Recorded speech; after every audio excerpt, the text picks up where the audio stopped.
Fica mais fácil se eu ligar o microfone, né? Boa noite, irmãos. O pastor Wellington, como a igreja já sabe, está regressando hoje da Convenção Batista Brasileira. Ele foi ali representando a nossa igreja, foi ali para discutir os assuntos relativos à nossa Convenção Batista, e é muito importante que a nossa igreja se faça representada ali. E por isso, o pastor pediu, que hoje de manhã o irmão Carlos Marcos estivesse pregando aqui e que eu estivesse pregando à noite. Meus irmãos, o pastor Wellington, nós temos que orar por ele, Temos que orar por ele, porque Carlos Marcos, ele está dificultando a nossa vida, Não por estarmos aqui falando, mas porque, irmãos, estar aqui no púlpito que é ocupado pelo pastor Wellington é complicado demais, Mas Deus faz com que a gente possa estar aqui, porque Ele nos capacita. E é isso que eu queria pedir à igreja que fizesse agora, que nós possamos falar com Deus, pedindo que Henrique não fale nada, mas que Deus fale, que Deus capacite, que Deus me dê condição de trazer o que Ele colocou no meu coração para trazer para os irmãos. Amém? Vamos orar? Querido Pai, graças te damos que estamos na Tua presença. Senhor, pedimos a Tua bênção, pedimos a Tua graça, pedimos a Tua sabedoria agora, nesse momento. Que eu não fale nada que não seja da Tua vontade. Que nenhuma palavra saia da minha boca, Senhor, que não seja de acordo com a Tua vontade. Que o Senhor não tenha colocado no meu coração, que eu não fale nada que o Senhor não tenha colocado no meu coração. Que eu não possa atrapalhar a Tua obra, Senhor. Por favor, Senhor, tenha misericórdia de mim agora, me dando condição, ó Pai, de trazer aquilo que o Senhor quer que traga para a Tua igreja. Senhor, muito obrigado pela vida do nosso pastor, do pastor Wellington. Muito obrigado porque o Senhor tem usado de uma forma muito especial o pastor Wellington à frente da nossa igreja e que o Senhor possa continuar fazendo a Tua vontade também no ministério dele. Por isso nós te oramos no nome santo e poderoso de Jesus. Amém. Irmãos, eu não sou de dar título às minhas mensagens, Há alguns domingos atrás eu estive pregando aqui e até hoje eu não sei o título da mensagem que eu preguei há alguns domingos atrás. Mas hoje eu resolvi dar um título à mensagem. E o título da mensagem é Pecado é Pecado e ponto. Esse é o título da minha mensagem. Pecado é pecado e ponto. Vamos primeiro, se nós pudéssemos, em uma única palavra, dar o significado da palavra pecado. Eu não combinei com ele, mas eu vou fazer isso agora. E vou combinar com ele de ser em uma única palavra, porque para ele é difícil a beça falar pouco. Edelto, por que os irmãos estão rindo? Não entendi. Edelto, se você pudesse em apenas uma única palavra definir pecado, qual seria essa palavra? Desobediência. Desobediência. Irmãos, não há palavra melhor para esclarecer, para explicar a palavra pecado do que desobediência. Porque o único que não desobedeceu, não pecou, porque não desobedeceu. O único, quem foi? Jesus. Todos nós desobedecemos, desde lá do Éden, Quando Deus disse a Eva, olha, dessa árvore você não pode comer. Eva desobedeceu ao que Deus falou. E ali começou o pecado. Então o pecado é desobediência. Mas nós vamos começar, irmãos, lendo a palavra de Deus com um texto que pode parecer para alguns que não tem nada a ver com o título da mensagem. Mas quando terminar, os irmãos vão ver que Deus colocou esse texto no meu coração para falar com os irmãos. 2 Timóteo, capítulo 4, versículos de 2 a 5.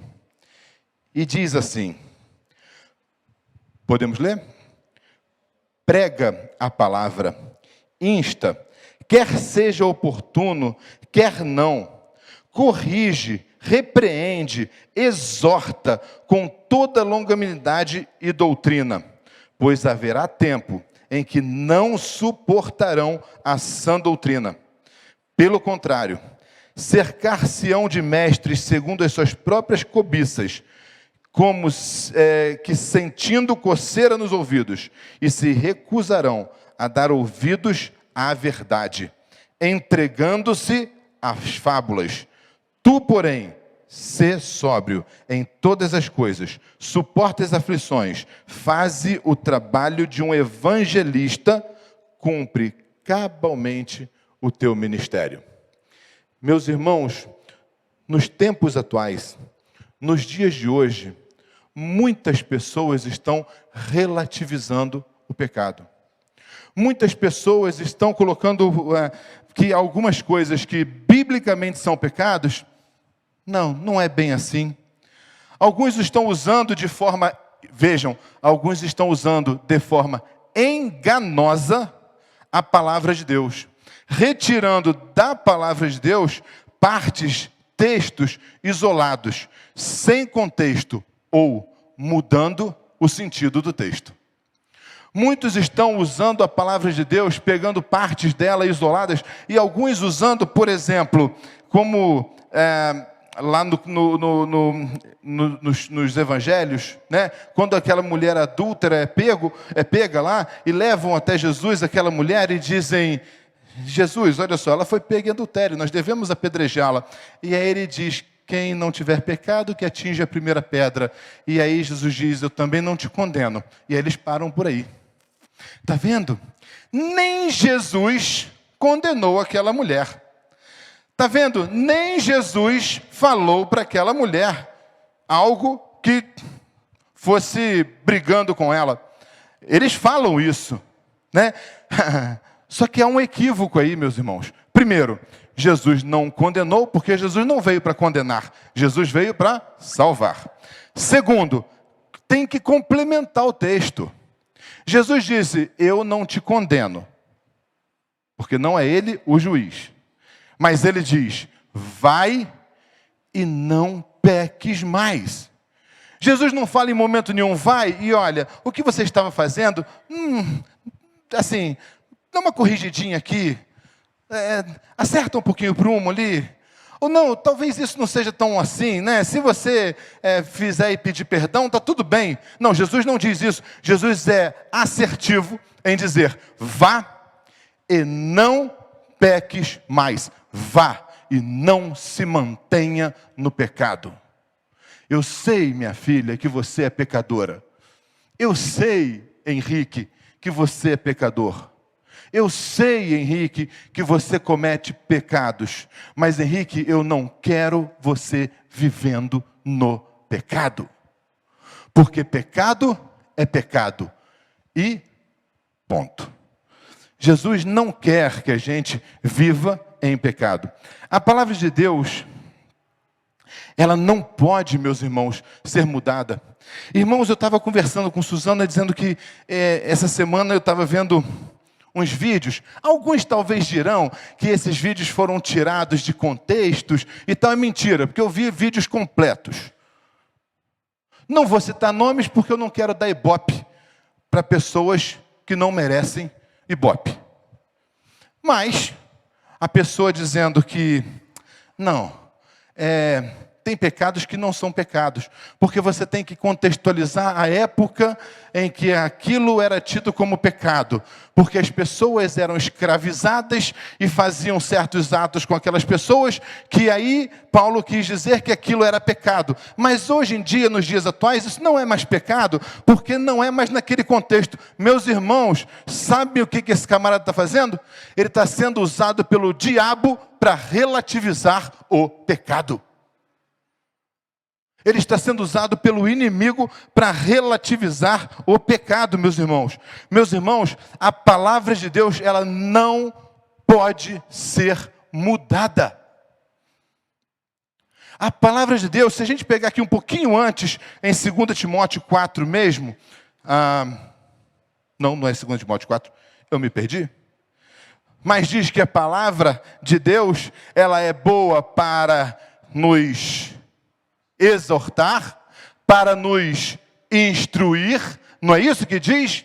Meus irmãos, em Apocalipse, capítulo 22, talvez um dos últimos versículos da Bíblia, lá capítulo 22, versículos 18 e 19, é muito claro em dizer uma coisa que às vezes as pessoas não notam o quanto isso é sério, o quanto mudar a palavra de Deus é sério, o quanto relativizar a palavra de Deus é sério. Meus irmãos, Henrique, parece que você está zangado e brigando. Não é, meus irmãos, sabe por quê? As pessoas estão brincando com a palavra de Deus.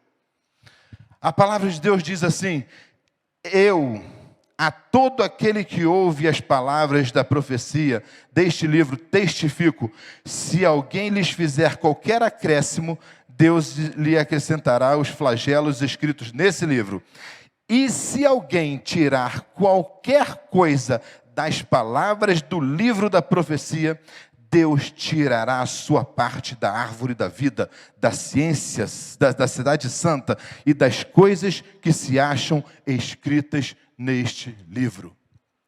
Meus irmãos, quando você ouve alguma pessoa dizendo que tem que contextualizar, que tem que justificar, que tem que colocar no contexto histórico, que tem que relativizar a palavra de Deus, que tem que atualizar a palavra de Deus, olhe para aquele camarada como quem precisa do seu amor, da sua oração, pedindo a Deus que mude o coração dele e que ele possa se arrepender, porque ele está em pecado, porque relativizar a palavra de Deus é pecado. Estou errado, meus irmãos? Relativizar a palavra de Deus é pecado. É importante, meus irmãos, sim, que nós falemos que Deus ama todos. Deus ama a todos, Ele não faz distinção de pessoas. Ele ama a mim, pecador. Ele ama a você, pecador. Ele ama quem não está na presença de Deus. Sim, mas prestem atenção, meus irmãos. Prestem atenção. Ele ama a todos, mas Ele se entristece profundamente com quem escolhe viver no pecado. Vamos ler a palavra de Deus, 1 João, para não dizer que é Henrique está falando. 1 João, capítulo 3, versículos de 7 a 9. 1 João, capítulo 3, versículos de 7 a 9, diz assim, meus irmãos: Filhinhos, não vos deixeis enganar por ninguém.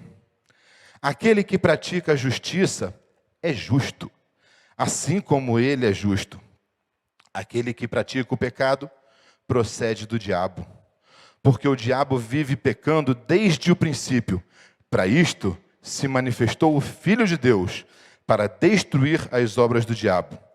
Todo aquele que é nascido de Deus não vive na prática de pecado, pois o que permanece nele é a divina semente.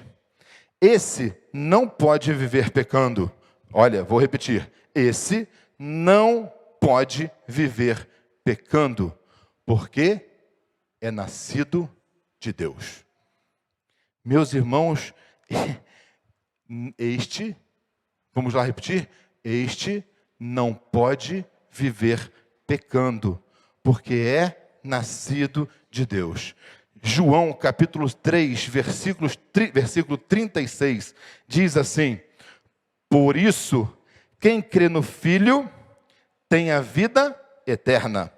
O que, todavia, se mantém rebelde contra o Filho, não verá a vida, mas sobre ele permanece a ira de Deus. Meus irmãos, quando você que conhece a verdade, vou falar de novo, meus irmãos, quando você que conhece a verdade, relativiza a palavra de Deus, relativiza o pecado, você é usado pelo inimigo para impedir que alguém conheça a verdade. Porque verdade é verdade, não existe meia verdade. Carlos Marcos, eu estou no ponto de ônibus. Aliás, eu estou do outro lado do ponto de ônibus. O ônibus passa, mas o ponto é do outro lado. Ele passa e vai embora. Eu quase peguei o ônibus? Não, eu perdi o ônibus. Eu não quase peguei, eu perdi. Porque a minha esposa engravidou 4 vezes. Em nenhuma delas vocês ouviram eu falar que ela estava quase grávida. Ela estava grávida. Meus irmãos, quem está vivendo no pecado, está pecando. Não está quase pecando. Não existe isso. Então você não pode dizer para a pessoa, não é bem assim não, peraí, vamos olhar. Será que de alguma forma eu posso contextualizar o modus que você está vivendo agora, para que eu possa, de alguma forma, te manter meu amigo? Por que isso? Hoje tem pastores que estão relativizando o pecado, sabe por quê, meus irmãos? Para ganhar massa para dentro da igreja. Para pegar pessoas que não querem mudar, e o evangelho significa mudança. Você precisa mudar de atitude. Você precisa mudar de vida. Se você vive com Cristo no coração, se você tem Cristo no coração, você precisa obedecer. Obedecer a Cristo significa renunciar ao mundo e mudança. Não tem meio termo, meus irmãos. Não tem meio termo. Alguns, meus irmãos, alguns ficam tentando justificativas que não dá. Se você pega na Bíblia, não dá para justificar. Mas preste atenção.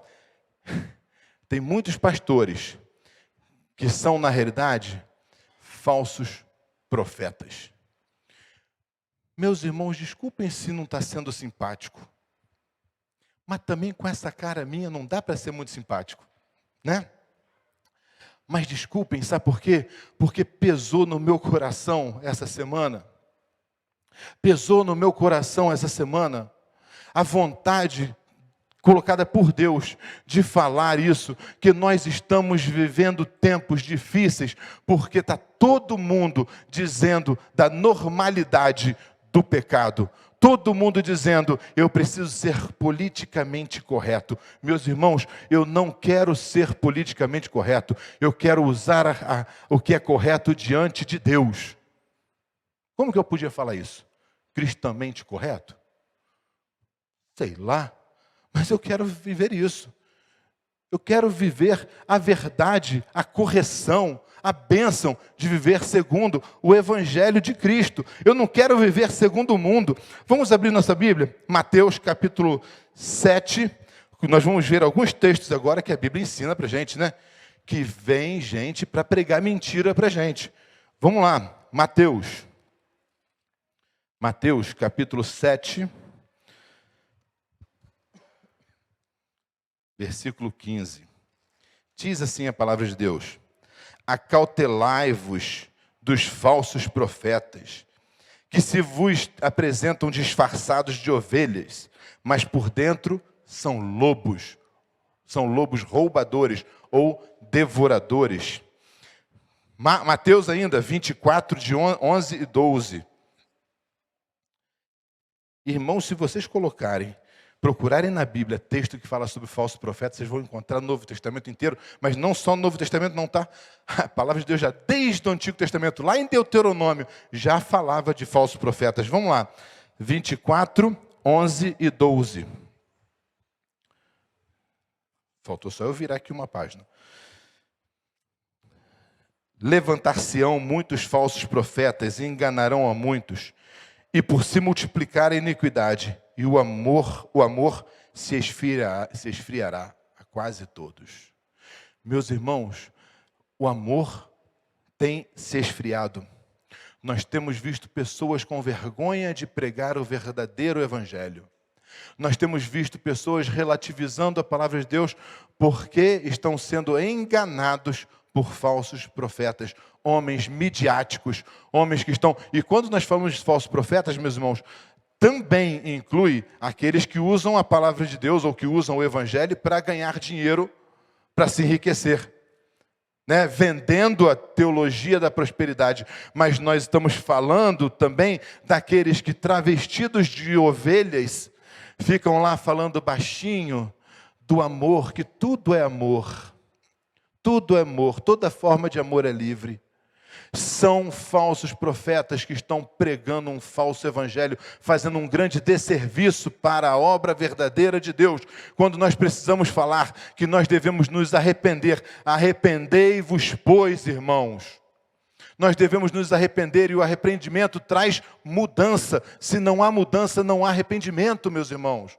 Nós precisamos falar mais nos nossos púlpitos sobre coisas que não agradam aos ouvidos humanos, mas agradam ao coração de Deus, porque tem coisas que doem o nosso coração, mas que precisam ser faladas com amor, com sabedoria, mas precisam ser faladas, porque pecado é pecado e ponto, meus irmãos.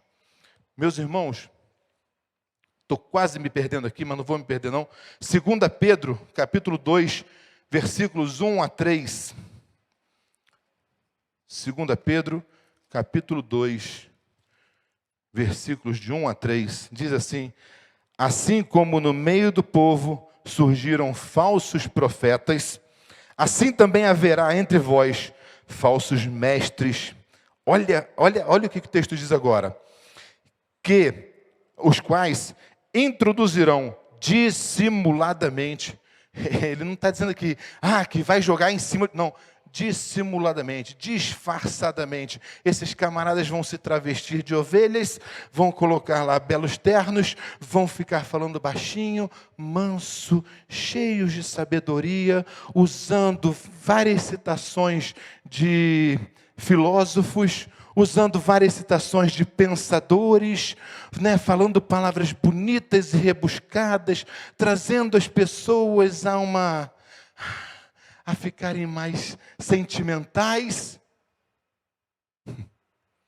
Vão trazer dissimuladamente o falso evangelho.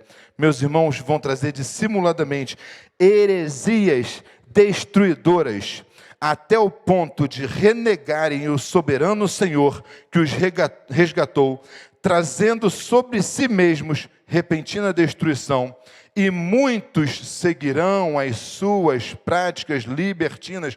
Meus irmãos, nós temos visto hoje igrejas super lotadas, igrejas super lotadas de pessoas que querem estar ali por uma convicção, ou melhor, por uma, qual o termo que eu poderia usar?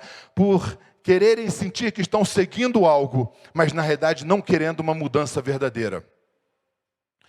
Porque eu vou lá na igreja, porque lá eu posso me divorciar quantas vezes eu quiser. Porque o pastor disse que a palavra de Deus precisa ser contextualizada. Então eu posso casar, descasar, casar, descasar, casar, descasar quantas vezes eu quiser. E isso, meus irmãos, não é bíblico. Mas não é simpático falar isso. O simpático é você dizer que podemos contextualizar, podemos relativizar. Peraí, não é um pecado assim tão grave, né? Mas vamos lá, continuando aqui. E por causa deles será infamado o caminho da verdade. Também, movidos por avareza, farão comércio de vós, com palavras fictícias. Para eles, o juízo lavrado a longo tempo não tarda, e a sua destruição não dorme. Vamos continuar lendo a palavra de Deus. Capítulo 2 ainda, versículo 17 ao 22. Diz assim: estes tais são como fonte de água, como névoas impelidas por temporal. Para eles está reservada a negridão das trevas. Portanto, proferindo palavras jactanciosas de vaidade, engodam com paixões carnais, por suas libertinagens, aqueles que estavam prestes a fugir dos que andam no erro, prometendo-lhes liberdade, quando eles mesmos são escravos da corrupção, pois aquele que é vencido fica escravo do vencedor. Aquele que é vencido pelo pecado fica escravo. Aquele que é vencido pelas astutas ciladas do diabo fica escravo.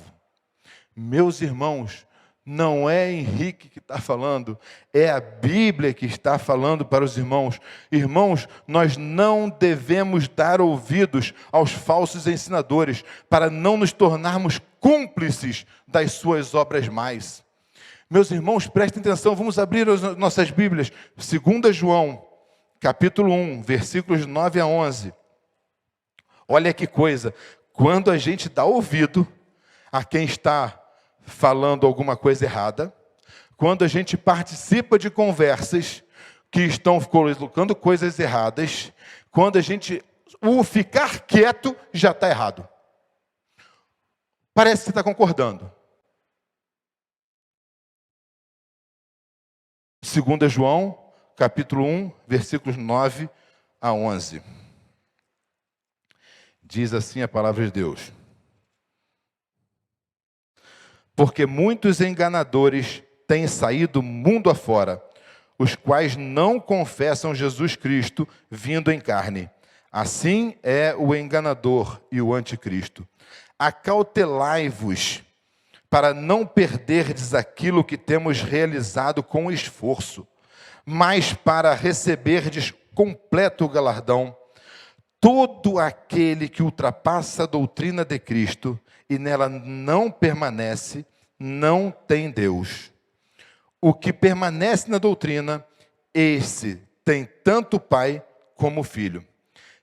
Agora olha só, se alguém vem ter convosco e não traz essa doutrina, qual doutrina? A palavra de Deus. Qual doutrina? Doutrina que o Filho trouxe, doutrina bíblica.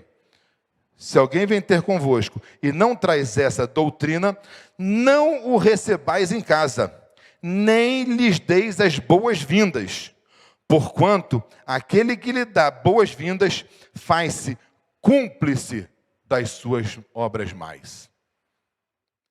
É muito sério isso. É muito sério isso, porque você está sendo cúmplice. Quem é cúmplice está também no pecado.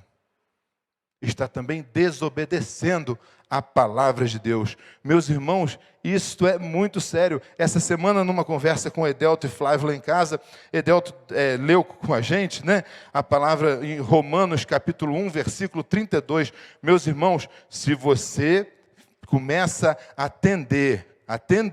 a concordar com essas falsas doutrinas, escute a palavra de Deus. Nós acabamos de ler agora, quando diz que você se tornará cúmplice. Mas vamos ver aqui.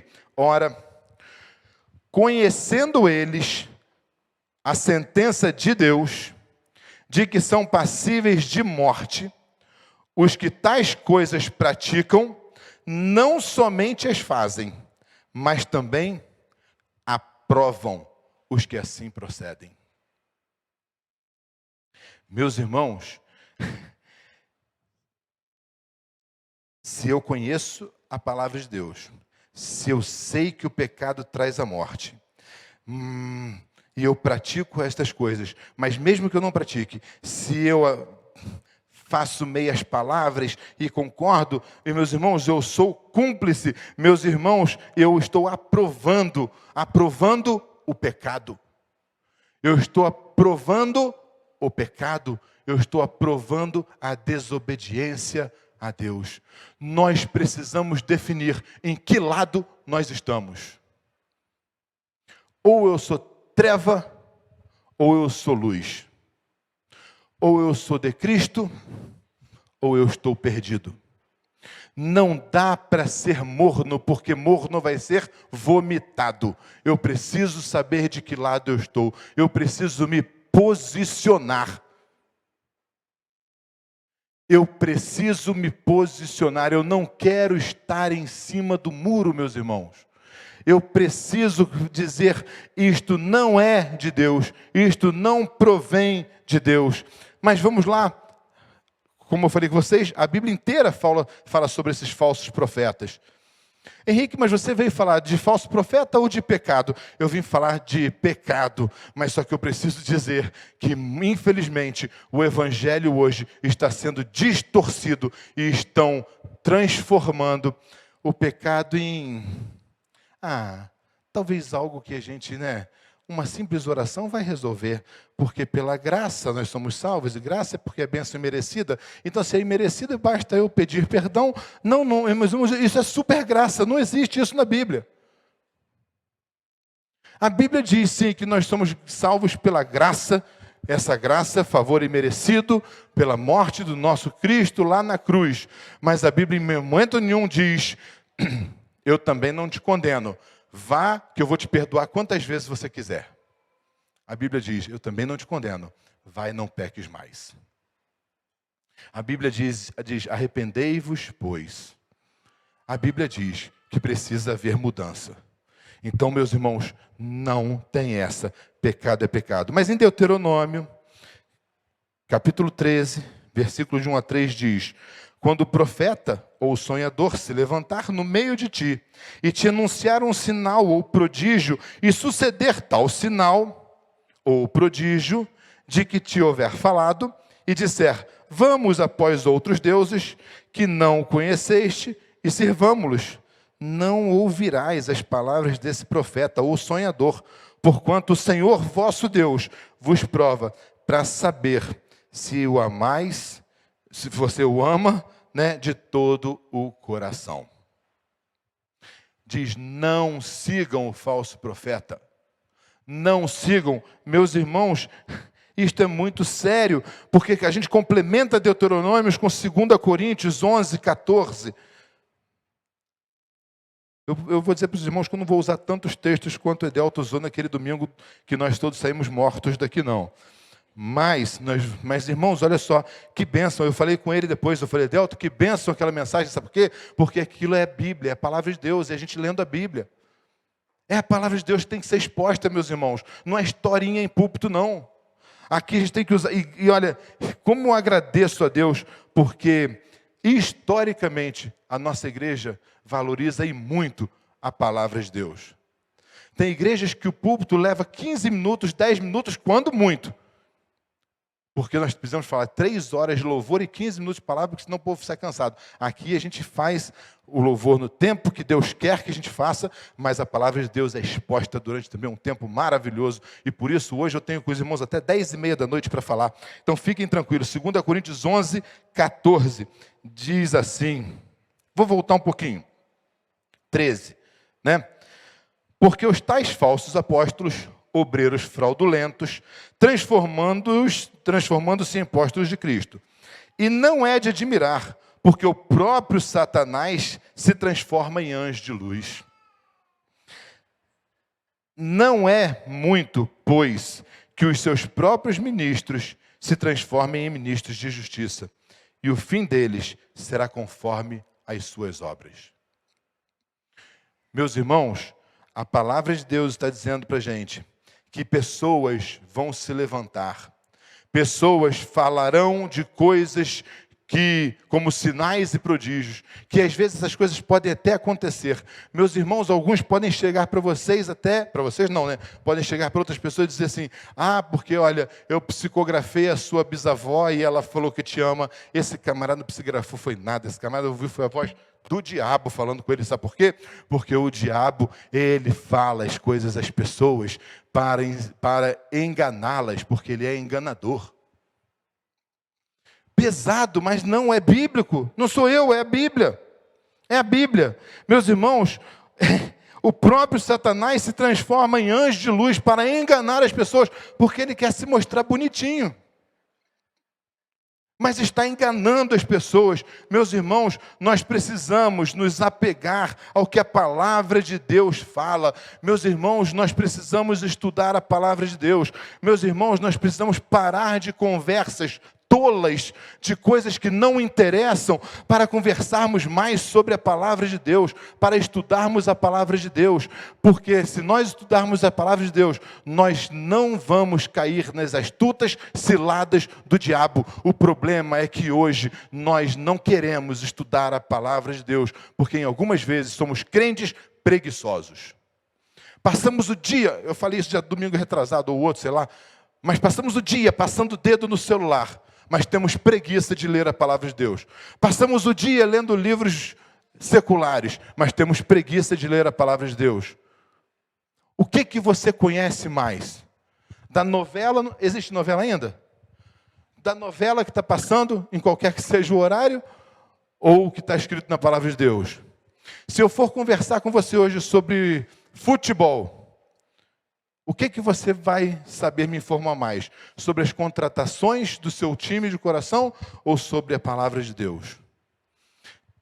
Temos conversado pouco, temos estudado pouco a palavra de Deus e por isso o inimigo está entrando sorrateiramente nas igrejas, sorrateiramente nas nossas famílias, sorrateiramente nas nossas empresas e está fazendo o que quer, relativizando o pecado, com palavras como, não tem nada a ver, não é bem assim, não é assim que a Bíblia diz. Precisamos contextualizar a Bíblia. Precisamos atualizar a Bíblia. Meus irmãos, não há coisa mais atualizada no mundo do que a Bíblia. E tem uma coisa, me diz uma coisa que está há 4.000 anos atualizada. Ou melhor, né? Há 4.000 anos ela começou, mas que está há 2.000 anos atualizada.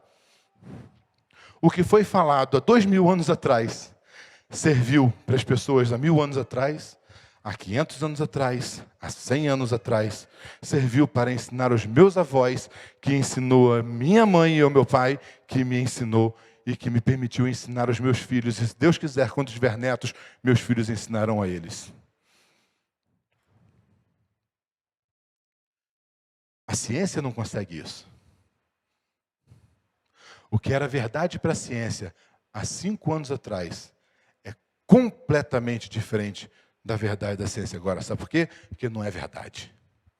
Henrique é contra a ciência. Não, irmãos, não bota a palavra na minha boca, porque se tiver com você falar isso, você está mentindo também.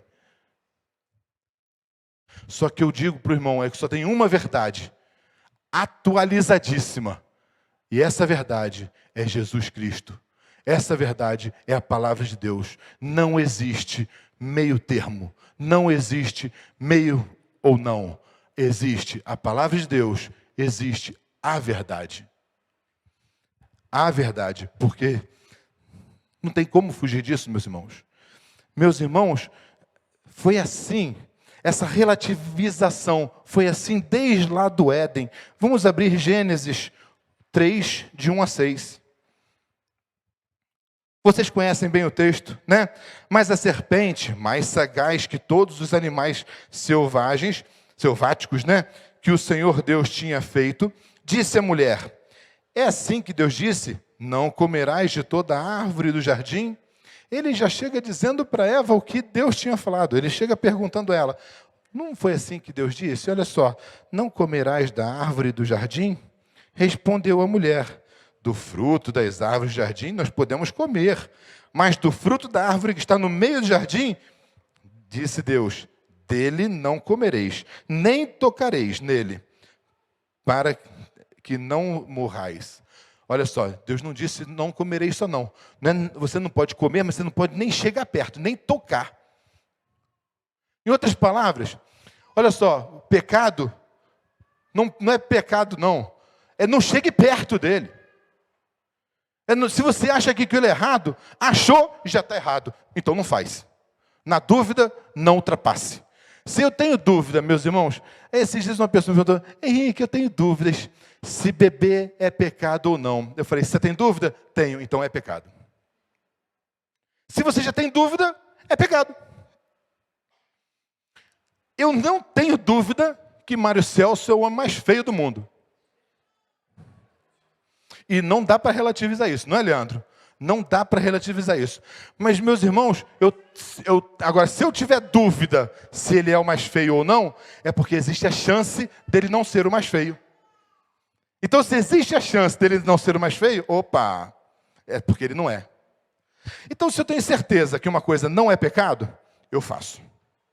Se eu sei que uma coisa é pecado, eu não faço. Se eu tenho dúvida se uma coisa é pecado, eu não faço.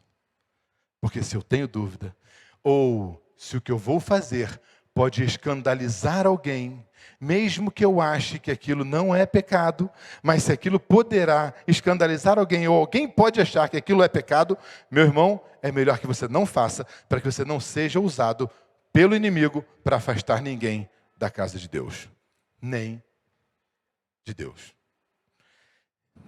Pecado é pecado. E ponto. Meus irmãos, nós não podemos negociar a nossa fé.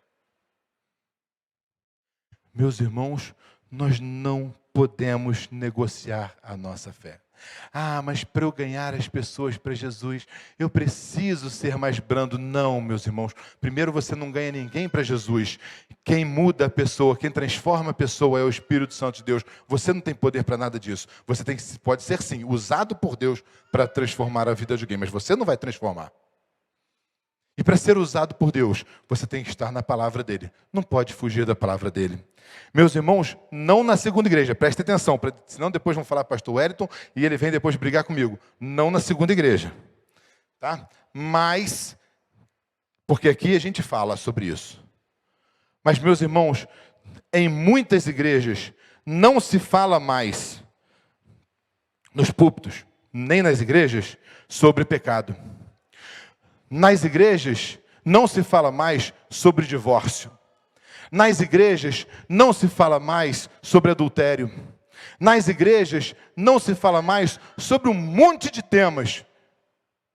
Porque isso não agrada aos ouvidos humanos. Porque isso incomoda as pessoas. Nas igrejas hoje é só uma teologia da autoajuda. Né? Vem que você vai ser bonito. Né? Vem que você vai ficar rico. Vem porque Deus aprova todas as coisas. Deus ama, Ele é amor, então não interessa. Se é amor, é amor. É amor, não interessa que tipo de amor. Vem. Não, vem. Vem buscar Jesus, mas vem ser mudado. Vem mudar. Se não houver mudança, tem alguma coisa de errado.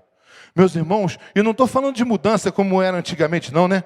No passado, muitas mudanças foram feitas, mas era de costume. Por exemplo, bateria na igreja. Quando o Quito era jovem, né, não podia bateria na igreja. Eu não vou falar tia Mércia, porque senão ela vai brigar comigo. Mas quando tia Mércia era mais jovem do que ela é hoje, né, os homens não podiam jogar futebol. Porque era pecado.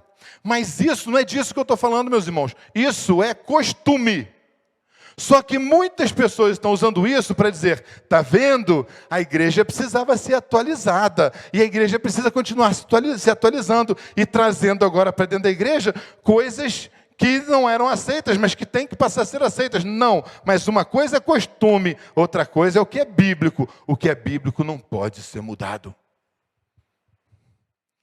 Estou repetindo isso, sabe por quê? Na didática a gente sabe que o aprendizado vem com a repetição, né?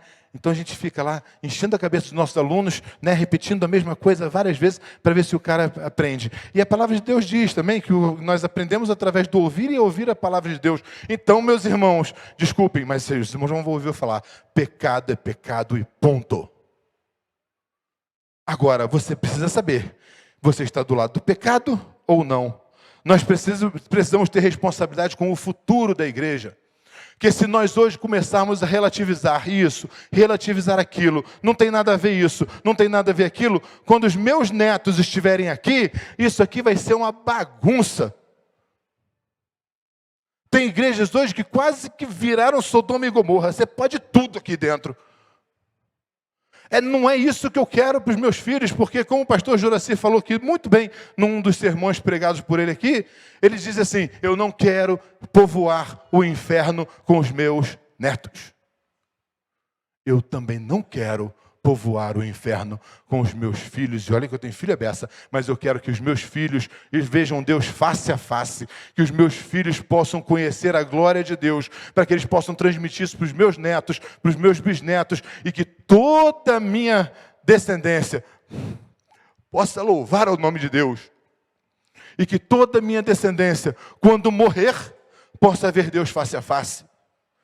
Porque é isso que é o que há de melhor na vida, é a certeza de saber que quando fecharmos nossos olhos aqui, nós teremos os portais celestiais abertos para que nós possamos ver Deus face a face. Ah, meus irmãos, aí alguns ficam discutindo tanta besteira.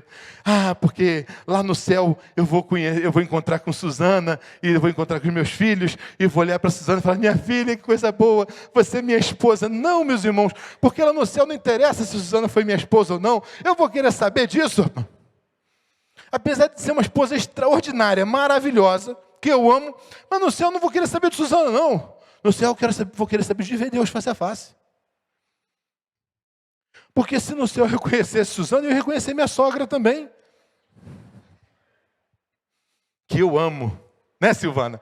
Que eu amo profundamente. Mas, irmãos, nós precisamos conversar de coisas que edifiquem, meus irmãos, de coisas que estão na Bíblia, que são claras. Ah, porque quando fechar aqui, quando eu morrer aqui, eu vou esperar o julgamento, ou não, eu vou estar com Jesus no mesmo momento. Ou, meus irmãos, interessa que eu esteja na presença de Deus, para que quando eu fechar os meus olhos aqui, eu esteja do lado de dentro. Quando a porta fechar, eu quero estar do lado de dentro. Não me interessa se eu vou esperar julgamento, não me interessa se eu vou, naquele mesmo momento, o que me interessa é que a hora que fechar, eu esteja do lado de dentro. Por isso, é que com todo carinho, com a minha querida igreja, eu vim trazer, eu fui incomodado para trazer essa mensagem, dizendo para os irmãos, não brinque com o pecado. Não brinque com o pecado, porque o pecado, ele vai te afastar de Deus, e ele vai te levar para o inferno, e você não verá Deus face a face. Então não brinque com o pecado, não se aproxime do pecado, se aproxime de Deus, se aproxime da palavra de Deus. Meus irmãos, é necessário entender que pecado é pecado. Ponto. É necessário entender que pecado é pecado e ponto. É necessário fazer cantar, como os nossos adolescentes cantaram agora há pouco, e eles vão cantar de novo agora, eles já estão vindo para cá para cantar. Eu vou morrer para o mundo e viver para Deus. Eu vou morrer para o mundo. Morrer para o mundo significa deixar as coisas do mundo para trás. Morrer para o mundo significa deixar o pecado para trás.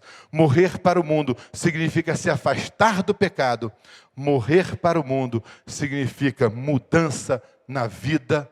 Na vida significa mudança e você se aproximando de Deus, não brincando com as coisas de Deus.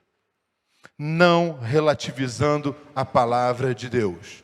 Não achando que a palavra de Deus precisa ser atualizada ou contextualizada. Porque se você mudar uma vírgula sequer da palavra de Deus, você perderá a glória que tem reservada para você e descrita aqui na palavra de Deus. Eu convido os irmãos para que nós possamos, meus irmãos, cada vez mais nos aproximarmos de Deus e que nós possamos levar esta verdade, não a verdade do Henrique, mas a palavra que está aqui na palavra de Deus às pessoas, não relativizando, para que você não seja usado pelo inimigo para afastar as pessoas de Deus. Amém, igreja? Amém. Que a todos Deus abençoe. Nós vamos cantar agora com os nossos adolescentes. Quero morrer para o mundo e viver para Deus. Amém.